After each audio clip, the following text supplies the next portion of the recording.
सुंदरवन जंगल में पानी की आपूर्ति के लिए सिर्फ एक ही हैंडपंप था, जो काफी सालों पुराना था। जंगल के सभी पक्षी उसी हैंडपंप से पानी भरकर अपनी रोजाना की जरूरतों को पूरा करते थे। पर रात में हैंडपंप के पास कोई नहीं जाता था। रात में हैंडपंप से भूतिया टूनी चिड़िया की आत्मा और उसका पति टुन्नू बाहर निकलकर बातें करते थे। अरे सुंदरी, बबली, पानी नहीं भरना है क्या? चलो जल्दी से हैंडपंप के पास आओ। ये चालाक जंगल वाले इतनी आसानी से बाहर नहीं निकलेंगे, हमें दूसरा पैतरा आजमाना होगा। बबली ओ बबली, अरे पानी नहीं भरना क्या? भूतिया टूनी चिड़िया की आवाज जब बबली को सुनाई देती है, लगता है सुंदरी आवाज लगा रही है। जल्दी से उठकर मुझे पानी भरना होगा, वरना हैंडपंप पर लंबी चौड़ी लाइन लग जाएगी। बबली बिना समय देखे बाल्टी उठाकर हैंडपंप के पास आकर कहती है, लगता है सुबह होने में समय है। खैर अब आ ही गई हूँ तो हैंडपंप से पानी भर लेती हूँ। बबली जैसे ही हैंडपंप को चलाती है, उसमें से पानी की जगह खून निकलने लगता है। तभी भूतिया टूनी चिड़िया और उसका पति बंटी कबूतर हैंडपंप से बाहर निकलते हैं। हमें इस बबली को सबक सिखाना होगा। इसके खून से हम हैंडपंप को धोएंगे। फिर भूतिया टूनी चिड़िया की आत्मा बबली को मारकर उसकी गर्दन काट देती है और वहाँ से गायब हो जाती है। सुबह बबली की लाश देखकर जंगल के पक्षी कहते हैं, इस भूतिया हैंडपंप ने हड़कंप मचा दिया है, हर रोज एक जान ले रही है। जंगल वालों, अगर तुम सबको अपनी जान प्यारी है तो कोई भी इस भूतिया चिड़िया हैंडपंप के पास अंधेरा होने के बाद मत आना। सरपंच कड़कनाथ सेठ की बात मानकर जंगल वाले सिर्फ सुबह ही हैंडपंप का इस्तेमाल करते और रात होने पर ना कोई वहाँ पानी भरता, ना कोई भूतिया चिड़िया हैंडपंप से गुजरता। पर एक रात हरी नाम का तोता जंगल से गुजरते हुए कहता है, प्यास के मारे गला सूखा जा रहा है, काश पानी मिल जाता। फिर हरी तोता की नजर उस सन्नाटे भरे हैंडपंप पर आ रुकती है, जो एकदम सुनसान वीरान पड़ा था। घर पहुंचने के लिए हमें लंबा सफर तय करना है, क्यों ना मैं इसी हैंडपंप से अपनी प्यास बुझा लूं। जैसे ही हरी तोता हैंडपंप चलाने लगता है, तभी भूतिया टूनी चिड़िया और टुन्नू की आत्मा बाहर निकल कर आते हैं। तुम्हें प्यास लगी थी ना?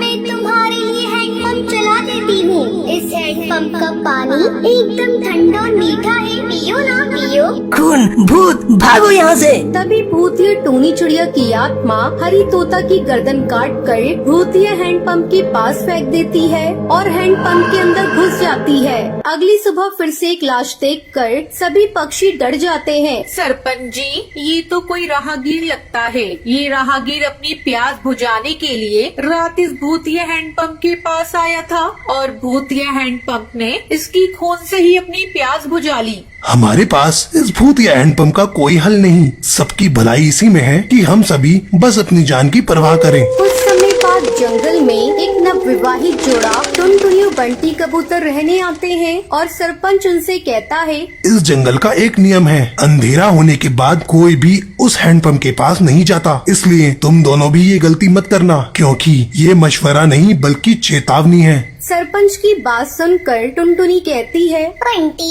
ऐसा भी क्या है उस हैंडपंप में जो सरपंच जी बोलते समय भी इतना कपकपा रहे थे? आधी रात में भूतिया चिड़िया हैंडपंप जोर जोर से आवाज निकालते हुए चलने लगता है और बंटी कहता है, इतनी रात जोर जोर से हैंडपंप चलाकर कौन पानी भर रहा है? बंटी जैसे ही हैंडपंप के पास आता है, भूतिया टूनी चिड़िया और टुन्नू की आत्मा हैंडपंप से बाहर आकर निकलकर कहती है, तो तुम अपनी मौत की आवाज सुनकर आ ही गए। ये भूतिया चिड़िया का हैंडपंप है जिस पर हमारा कब्जा है। टुनटुनी, बचाओ मुझे, बचाओ। बंटी की आवाज सुनकर टुनटुनी जागकर कहती है, ये तो बंटी की आवाज है। टुनटुनी दौड़कर जैसे ही हैंडपंप के पास आती है, तो भूतिया टूनी चिड़िया की आत्मा उसके पति को जकड़कर खड़ी होती है। रुक जाओ, मेरे पति को मत मारो। हमने तुम्हारा क्या बिगाड़ा है? हमने भी तो किसी का कुछ नहीं बिगाड़ा था, फिर भी हम मारे गए। अब ये भी मरेगा और तुम भी।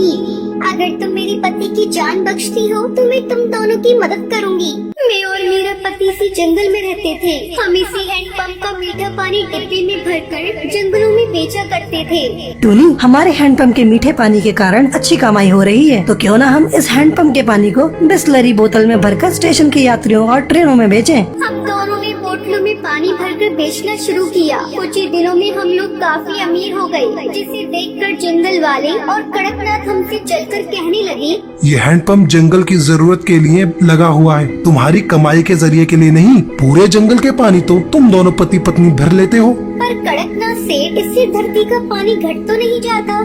आज से तुम दोनों इस हैंडपंप के पास नजर भी मत आना, वरना अंजाम बुरा होगा। अब खारा पानी पीकर जिंदा रहो। इस हैंडपंप के मीठे पानी की बिक्री करके बहुत नोट बटोर लिए तुमने। हमने कड़कनाथ की बातों को नजरअंदाज किया और रात में हैंडपंप से पानी भरने लगे। हैंडपंप की चलने की आवाज सुनकर सभी वहाँ इकट्ठा हो गए। कड़कनाथ सेठ ने बड़ी बेरहमी से हम दोनों को मारकर हमारी लाश इस हैंडपंप के नीचे दफना दी और जंगल के पक्षियों ने सब रात में उसका साथ दिया। हमें इंसाफ नहीं मिला, तब से हम इस हैंडपंप पर कब्जा करके पक्षियों को मार रहे हैं। मैं तुम्हें यकीन दिलाती हूँ कि मैं तुम दोनों को इंसाफ दिलाऊंगी। अगले दिन टुनटुनी सरपंच के खिलाफ पुलिस चौकी में FIR दर्ज करवाकर छानबीन करवाती है, जहां हैंडपंप के नीचे टूनी चिड़िया और टुन्नू चिड़ा की लाश मिलती है। कड़कनाथ सेठ को उम्र कैद की सजा मिल जाती है। फिर भूतिया टूनी चिड़िया और टूनी की आत्मा हैंडपंप से हमेशा के लिए मुक्त हो जाती है। रात के अंधेरे में एक कबूतर अपनी साइकिल से अपने घर लौट रहा था।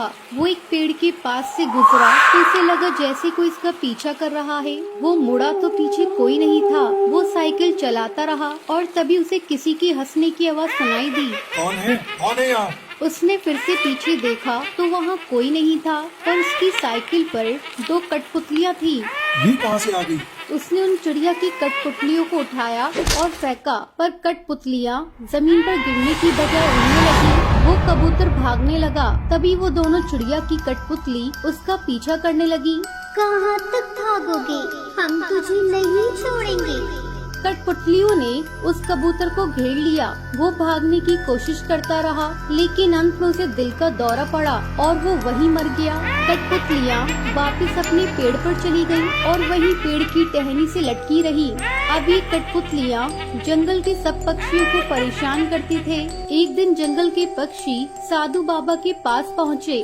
अब आप ही हमारी मदद कर सकते हैं महाराज। उन भूतिया चिड़िया कठपुतलियों ने तांडव शुरू कर दिया है। वो किसी को नहीं छोड़ रही, सबको मार देंगी। पता नहीं उन कठपुतलियों को लोगों का शिकार करके क्या मिलता है। मैं आऊँगा, जरूर आऊँगा, आज रात ही आऊँगा। ये सुनकर जंगल वाले पक्षी बहुत खुश थे।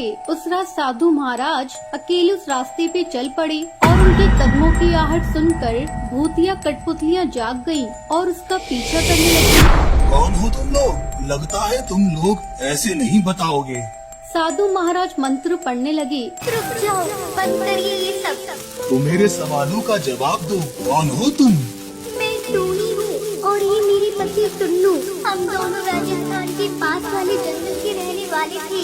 हम दोनों कठपुतलियों को खेल दिखाया करते थे। हमारी कला देखने के लिए दूर दूर से पक्षी आया करते थे।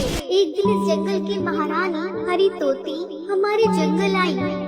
टूनी जी, आप हमारे जंगल में अपना कठपुतली का कार्यक्रम दिखाएं, उसके बदले हम आपको बहुत बड़ा इनाम देंगे। ये सुनकर हम दोनों बहुत खुश थे और 4 दिन बाद हम सुंदरवन जंगल के लिए निकल पड़े। फिर हमने सुंदरवन जंगल में कठपुतलियों का खेल दिखाया। यहाँ के पक्षियों को हमारा खेल बहुत पसंद आया और उस रात हम लोग अपने घर लौट रहे थे। अचानक कुछ लुटेरों ने हमारी गाड़ी रोकी। निकालो जितना भी माल पानी है, अपनी जान प्यारी है तो सब कुछ दे दो। हमने अपने सारे पैसे और गहने उन गुंडों को दे दिए, पर मैंने अपना मंगलसूत्र छुपा लिया। लुटेरों ने हमें गाड़ी से बाहर निकाला। कठपुतलियाँ वहीं जमीन पर गिर गईं और लुटेरे हमें मारने लगे। इसी बीच ड्राइवर अपनी जान बचाने के लिए गाड़ी लेकर भाग गया।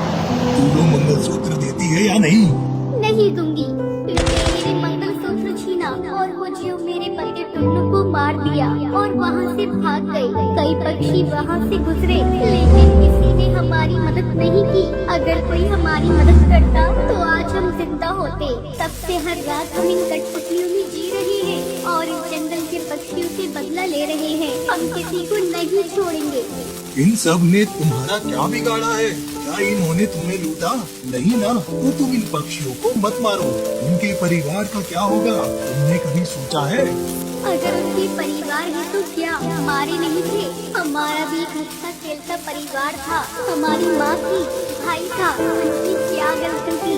साधु उन दोनों को कैद करने की कोशिश करने लगता है और मंत्र पढ़ने लगता है, पर ये सब टुन्नी चिड़िया की आत्मा और उसके पति टुन्नू को मंजूर नहीं था। वो दोनों एक रस्सी से गला घोट कर साधु बाबा को मार देते हैं। मने मुक्ति दिलवाने आया था, हमने तो इसे ही मुक्त कर दिया। हम